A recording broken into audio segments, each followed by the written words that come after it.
just took away from Paul Ryan, he's mad as hell. There is little uncertainty that migration will remain a subject of awesome enthusiasm for the duration of President Trump's tenure. Feelings run high on the two sides of the issue, and we are far from any kind of compromise. Truth be told, given the stakes included, it's impossible that any compromise will happen. Some portion of the issue is this is a multifaceted issue. It's not simply a question of compelling those entering the United States to take after our immigration laws. Immigration addresses security in that it's far-fetched that any eventual terrorists will uncover their aims at the border. It additionally addresses the economy in that a few businesses are eager to augment immigration as these individuals regularly take jobs for extremely negligible wages, in this way boosting benefits. At that point, there are the political issues. The individuals who figure out how to get into the nation wrongfully can turn into a rich wellspring of votes if took care of the way the left would incline toward.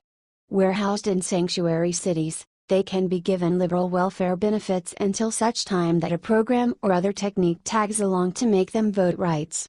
There ought to be little uncertainty as to which party they can be relied upon to help. However, maybe the most dangerous issue is what can anyone do the individuals who were illicitly brought into the nation by their folks as youthful kids.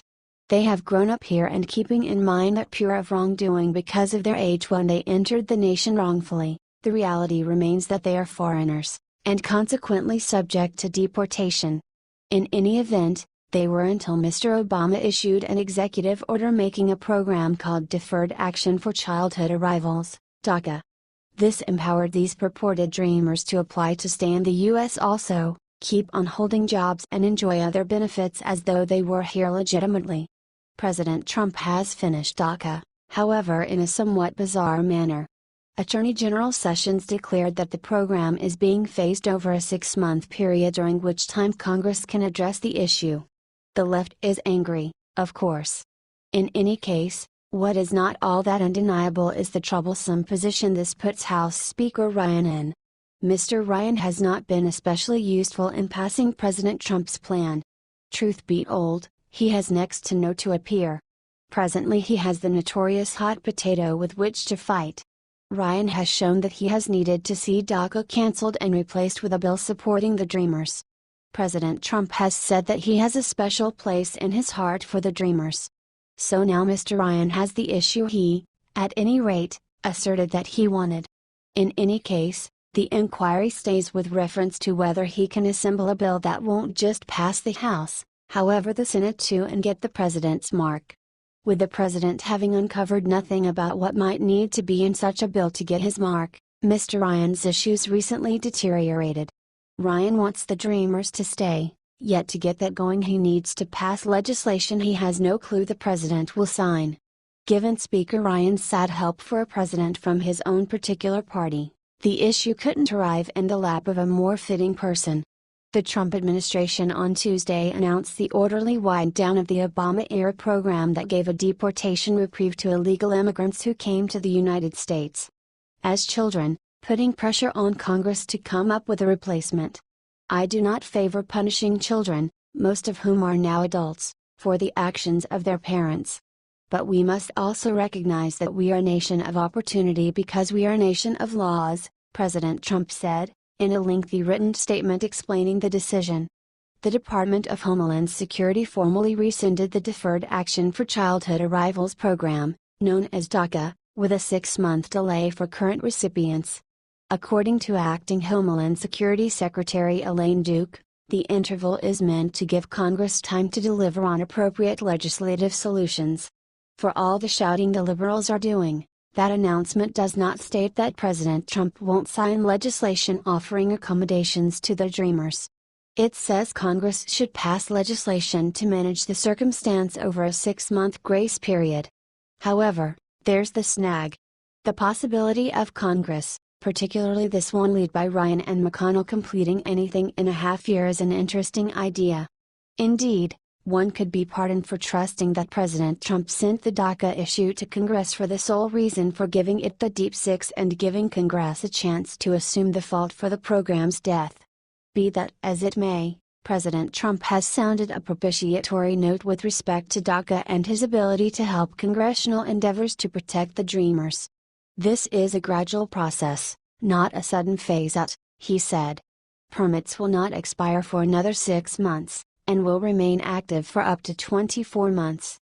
So, in effect, I'm not going to just cut DACA off, but rather provide a window of opportunity for Congress to finally act." What has occurred here is both the President and the Attorney General have expressed that Mr. Obama's executive order was unconstitutional and prone to be overturned in court as a usurpation of congressional authority. In this way, the President has continued to program briefly until the point that Congress arranges a program for the Dreamers that he will sign.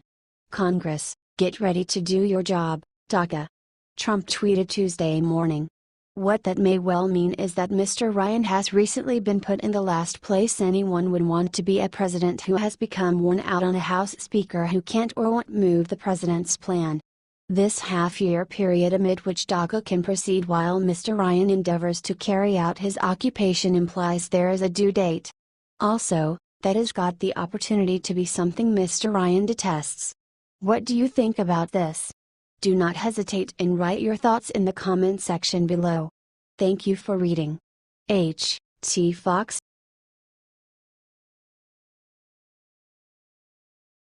Hillary crony just caught red-handed, she is scared stiff. I consider most us will be cheerful once we never hear the name James Comey again. Yet, similar to a cockroach, he keeps flying up to ruin our day. This time around it needs to do with his suspicious activities amid the race. You'll recall when he created an impression of the country, exonerating Hillary Clinton, regardless of the laws she broke. Presently we realize that he was anticipating pardoning her from the beginning, the evidence be damned. New reports demonstrate it. While the email scandal may appear like old news for a few, regardless it features the shady exercises amid the race. It was clear the Democrats were attempting to take the election from the American individuals.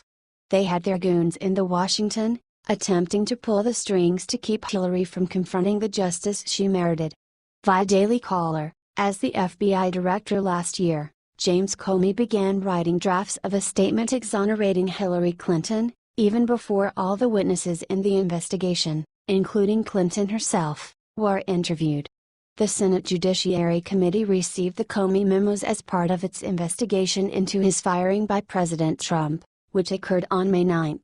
The revelation that Comey had begun drafting memos of his exoneration statement comes from transcripts of interviews given last fall by 2 FBI officials. In a July 5, 2016, press conference, Comey said that he would not recommend charges against Clinton for mishandling classified information despite her use of a private email server as a state secretary. While the transcripts of those interviews are heavily redacted, they indicate that Comey began working on a release clearing Clinton in April or May of last year, before the FBI interviewed 17 witnesses in the case, including Clinton and some of her top aides. While the email scandal may sound like old news for some, it still highlights the shady activities during the election. It was obvious that the Democrats were trying to steal the election from the American people. They had their goons in Washington, trying to pull the strings to prevent Hillary from facing the justice she deserved. Regardless of the way that she broke the law to set up an unlawful email server, at that point lied about what reports she was sending, both the Attorney General and Comey needed to absolve her, in the expectations that she could move toward becoming president. Furthermore, they claim Trump was colluding. This new disclosure will surely prompt more bombshells. Try not to be shocked if more heads will roll. What do you think about this? Do not hesitate and write your thoughts in the comment section below. Thank you for reading. H.T. The Daily Call.